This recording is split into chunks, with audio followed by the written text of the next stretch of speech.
अगदी मला आता चर्चेत सहभागी होत आहेत सम्राट फडणीस सर, त्यांचं स्वागत करतो मी।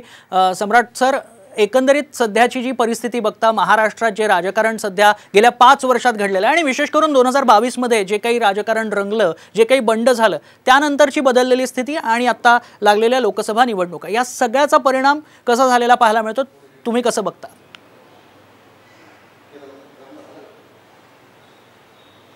सगळ्यात आधी हा परिणाम आहे 2022 नाही, त्याच्या आधीपासून 2019च्या विधानसभा निवडणुकीनंतर महाराष्ट्रात जी परिस्थिती बदलली, ज्याचा उल्लेख आता मृणालिनी मॅडमनी सुद्धा ओझरता केला, या सगळ्याचा परिणाम 2024 पर्यंतच्या लोकसभा निवडणुकीवर जाणवला।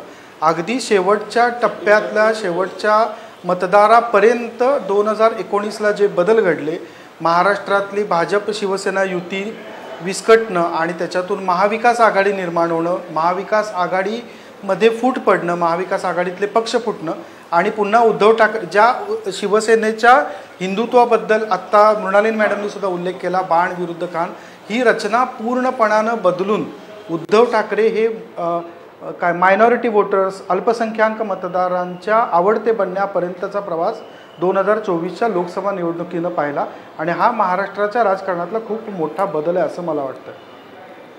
अगदी श्रीराम सर,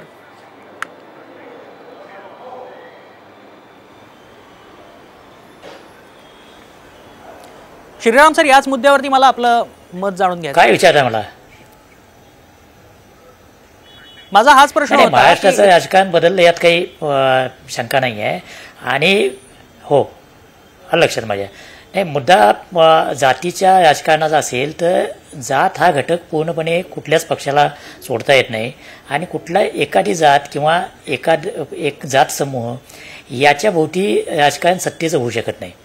ते भाजप करत नाही, ते काँग्रेसलाही करता येणार नाही, पण समोरच्या पक्षाकडून काही मतं काढून घ्यायची असतील, काही समूह बाजूला करायचे असतील तर वेगवेगळ्या प्रकारच्या खेळ्या केल्या जातात। जसं भाजपनं पूर्वी माधवम नावाचा फॉर्म्युला खूप चर्चेत होता, तो असाच होता, काही जातींचं एकत्रीकरण करून त्यांच्या नेत्यांना जाणीवपूर्वक नचय करायचं, त्यांच्या हातात सत्ता द्यायची आणि मग त्या समाज घटकामध्ये हळूहळू प्रवेश करायचा।